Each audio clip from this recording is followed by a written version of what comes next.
I always have various scenarios planned in my head about how all the Total Drama competition seasons would have played out if someone other than one of the canon final two won the $1 million prize. For this video, I want to talk about someone who had the potential to change life as we know it if he were to come out on top in the end. What if Mal won Total Drama All-Stars? I know Mal technically made it to the final two this season, but he wasn't the true winner. Mal was defeated / erased from Mike's mind before the final challenge was completed. With that said, since Mal did make it as far as he did, this video will be focused on Mal's performance in the finale and what I think could have transpired if Mal stayed in control after tackling Zoe into the water, as well as how the episodes prior to Mal being in full control could have differed if he was in full control since the start of the first episode. Of course, consider hitting that subscribe button if you've been on this channel before, it helps me out a ton, but yeah, let's get into it. Now, starting off with episode 1 with Mal being in control from right when he jumped off the plane. Since Mal is incredibly smart, he'd likely still pretend to be Mike when interacting with Chris and the rest of the cast. For this to even happen though, Mike would have needed to receive not one, but 2 serious head injuries during the hiatus period between the end of Total Drama Revenge of the Island and the start of All Stars. Maybe he got injured during 2 separate gymnastics competitions while he was Svetlana, who knows. The little scene with Mike showing off his personalities while falling to the sea would still happen with Mal since he had the ability to summon the others at will, just like Mike. As for his performance in the first challenge, I doubt Mal would have got all loopy from Zoe's kiss in the cheek like Mike did. He'll smile to save face in the moment, but take the dive like normal, potentially scaring the sharks on his way down since Mal has been shown to strike intense fear into wild animals. I could also see him, quote-unquote, accidentally pushing someone off the cliff. He never misses a chance to mess with people or sabotage a challenge because he knows he's not going to get caught by anyone. In episode 2, we're given an intro with Mike's personalities talking with each other while Mike's asleep,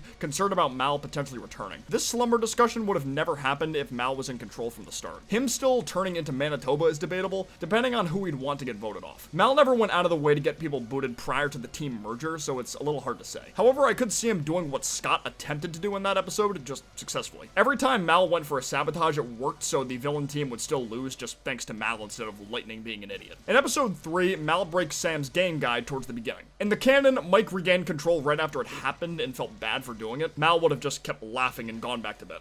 Mal could also sabotage his team by shooting leeches at them for the heck of it and act like it came from the opposite team. Mal would have never had an issue summoning the others to help him in the challenge either, since he could have done so if he chose to. The confessional with Mike freaking out trying to get Chester and Vito to take over wouldn't have happened either. Same goes for Mike's confessional when he was freaking out about Sam's game guy being broken again at the end of the episode. Just replace that with a confessional of Mal laughing evilly. Mal's first evil act in episode 4 was breaking Sierra's smartphone while she slept. With one hand, might I add. Mike tried to cheer her up, but Mal would have played it off as it being an evil ghost who broke it, or just blamed it on someone else from the heroes team just to cause discourse. Besides Mal sabotaging the salad spinner, Mike had that brief interaction with Duncan about being a team player. Since the two of them had history being in juvie together, Mal would want to continue to keep his distance to prolong Duncan exposing him. Remember when Mal acted like he didn't know Duncan in the following episode, then used the demon bird to get him to stop asking questions? The same mindset applies here. There's not much to say about episode 5 since Mal was in control for, 99% of it. The only thing that stood out to me was Mike costing the heroes team the win since he regained control as he was about to cross the finish line. If Mal stayed in control the entire time, the heroes would have just won the challenge. Granted, I don't think anyone would have been eliminated either way, since in canon, Cameron just went over to the villains team instead of getting booted. But I guess you could argue that if Mal was mainly in control from the get-go because of the moon,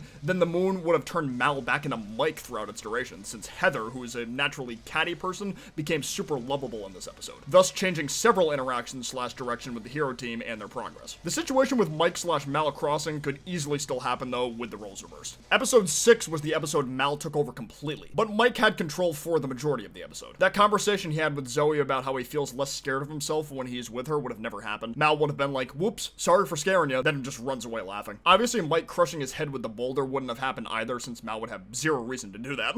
The rest of the episodes from episodes 7 through 12 I'm not going to cover, since Mal was in total control throughout all 6 of those episodes, so whatever he would have done, he did.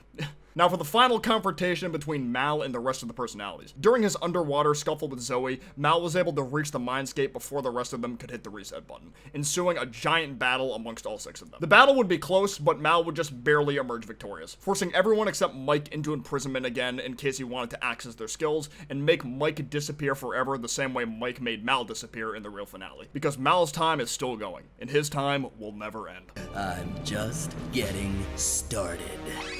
Once regaining consciousness, Mal would leave Zoe in the dust and climb the ladder up to the final stage, easily dodging Chef's bazooka shots and reaching the sword before Zoe and the rest of the helpers could even get to the top. Camp Wawanaka would obviously still sink like it did in the real finale, only this time Mal would escape the wreckage completely alone with the million still intact. Unlike Mike, who while still saving the million, rode on one of the cabins with Zoe, Gwen, and Cameron. With $1 million to his name, Mal would begin his life as one of the greatest villains / criminals that universe has ever seen. Emphasis on that universe, because as a standalone villain, I don't think he's that great. Just to make that clear.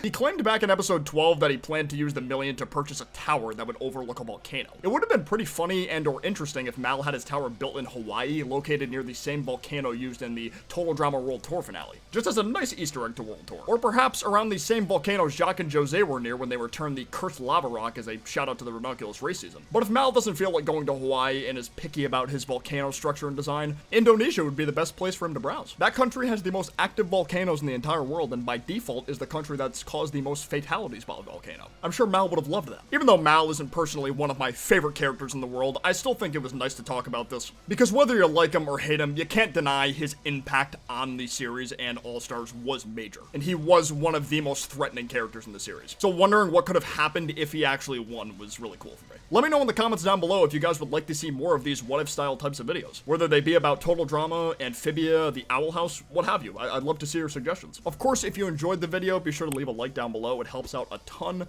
But for now, I will see you guys next time. Peace out. Take care. Bye-bye.